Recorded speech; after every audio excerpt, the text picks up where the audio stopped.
I hope you found that exercise thought-provoking.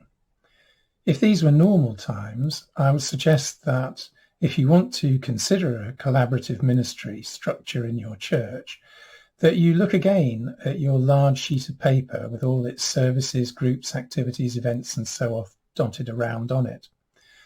And then on a separate piece of paper that you begin to group together services, groups, activities, events, whatever, that are, broadly speaking, working in the same area of ministry. And once you've established the different groups, events, activities, and so on that are working in the same area of ministry, that you think about a representative from each of those individual groups, activities, and so on, and bring them together in a leadership or ministry team. The team will need a remit or a brief. It will also need a budget, and it will need clear lines of accountability.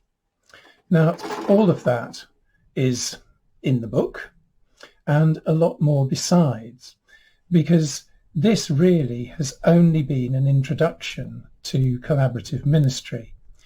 And I've started with traditional leadership structures because that's starting where most of us are. If your church wants to think about a collaborative ministry structure, then experience shows that it will be a 1 to 2 year process. Now, that's because establishing the biblical theology takes time. And in the book, there are 3 broad sections. The first section is thinking about shapes and thinking about ministry. The middle section is Bible studies, which can be used to begin to think about collaborative theology.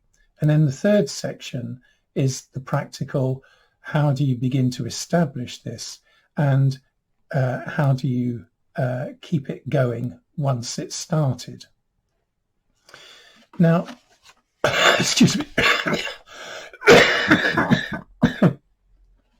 Finally, to conclude, it's worth asking the question, why would any church move from a traditional structure, which has served it well for generations, to a collaborative ministry structure?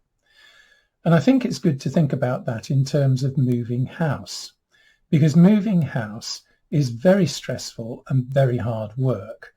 And for most people, it's easier to stay where you are. And it seems to me there are 4 broad reasons why anybody moves house. The first reason is simply that you have to. You've got a job in another part of the country, there's no choice, you have to move. The second reason is that the place you're going to is so wonderful, it's worth the effort. The third reason is the place where you are at the moment is so awful, anywhere is better than here. In my experience, none of those reasons are persuasive enough to explore collaborative ministry and to change to a collaborative structure. Which brings us to the 4th reason. You do it because you believe that God is asking you to do it. If we find the biblical theology persuasive, we begin to ask God, is this what you want of us?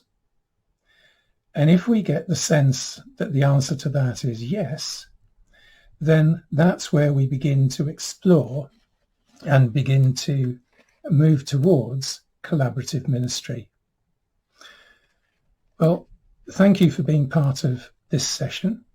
I hope you found it a helpful introduction to collaborative ministry, and may God bless you as you seek your way ahead.